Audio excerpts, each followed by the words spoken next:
Assalamualaikum warahmatullahi wabarakatuh. Salam sejahtera bagi kita semua.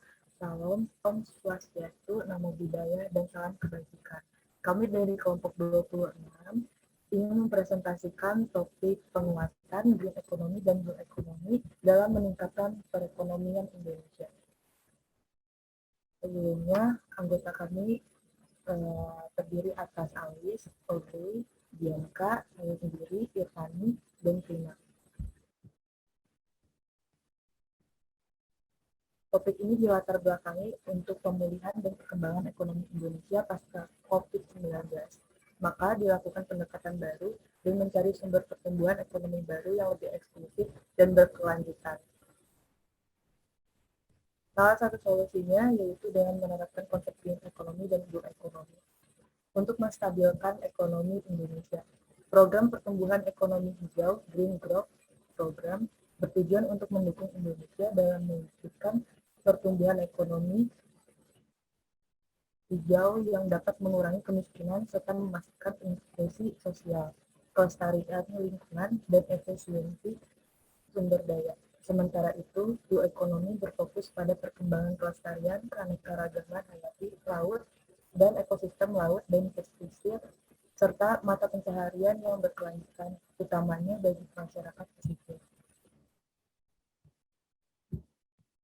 Selanjutnya, tujuan green economy dan blue economy adalah mengetahui manfaat penerapan green economy terhadap perekonomian Indonesia, mengetahui manfaat dari penerapan blue economy terhadap perekonomian Indonesia, dan mengetahui pengaruh green economy dan blue economy terhadap pasar global bagi Indonesia, mengetahui peran yang dapat dilakukan oleh mahasiswa dalam penerapan konsep green economy dan blue economy. Selanjutnya dilanjutkan oleh teman saya. Selanjutnya untuk tinjauan pustaka. Pada tinjauan pustaka ini akan mencakup tentang pembahasan konsep green economy dan blue economy itu sendiri. Konsep green economy yaitu adalah cara untuk mencapai pembangunan berkelanjutan yang berkeadilan sosial, mendorong pertumbuhan ekonomi, dan sekaligus menjaga kualitas lingkungan. Model ekonomi hijau Indonesia dibangun berdasarkan pendekatan sistem dinamik yang memungkinkan pengukuran secara simultan dampak suatu intervensi kebijakan terhadap sosial, ekonomi, dan lingkungan. Sedangkan untuk konsep blue economy dapat dikatakan sebagai pengembangan ekonomi yang mengandalkan sumber daya kelautan secara masif dan dikaitkan dengan manajemen kesinambungan dan pelestarian aset. Ekonomi blue economy ini bisa kita sebut decoupling pembangunan sosial ekonomi dari degradasi lingkungan. Lanjut. Selanjutnya, dinamika perekonomian nasional. Pemerintah selaku penopang roda perekonomian dituntut untuk mengeluarkan kebijakan yang dapat mencegah pada sektor-sektor penggerak ekonomi nasional. Seperti rumusannya pada supply and demand, pemerintah berperan sebagai moderator untuk menggerakkan dan menjaga daya beli masyarakat dengan membeli subsidi agar adanya demand. Sebaliknya, pemerintah juga memberikan keringanan untuk para penggerak ekonomi rakyat dengan adanya bantuan keringanan pajak, penundaan bayar cicilan pokok, pinjaman kepada perbankan nasional, dan bantuan-bantuan lainnya. Di luar itu, pemerintah berusaha menjaga adanya pertumbuhan ekonomi dengan investasi manapun, dengan investasi maupun kegiatan perdagangan internasional. Selanjutnya akan dijelaskan oleh teman saya.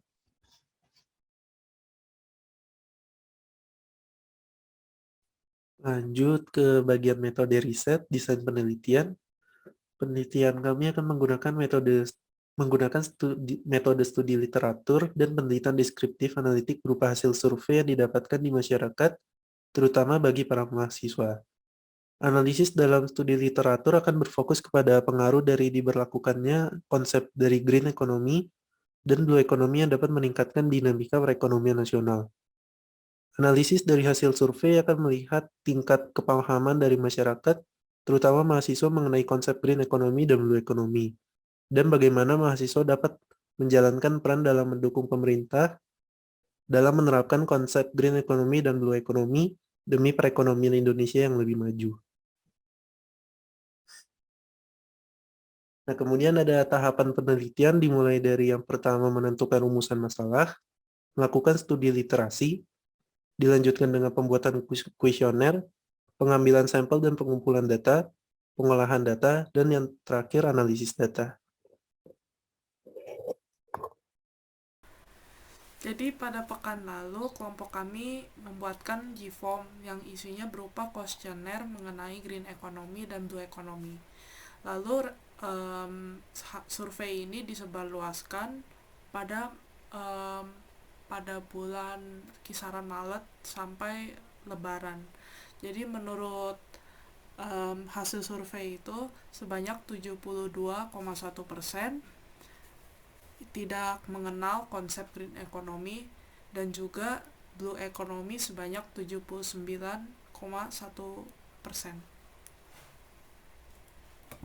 Next. Lalu untuk pertanyaan berikutnya yaitu diberikan juga pertanyaan tentang potensi Indonesia dalam meningkatkan green dan blue economy. Hasil survei menyatakan bahwa mayoritas dari responden menjawab ada potensi untuk memajukan perekonomian Indonesia. Lanjut.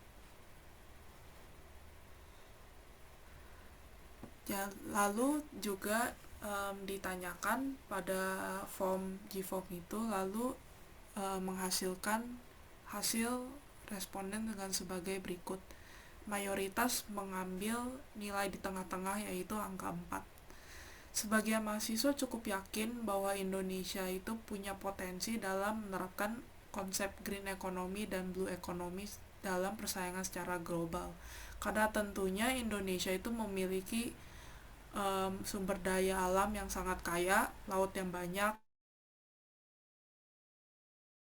daratannya. Namun, hal itu membuat ragu dalam penerapan konsep ini, menurut para mahasiswa.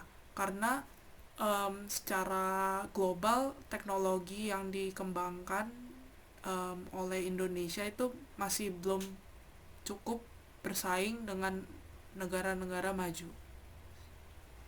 Lanjut.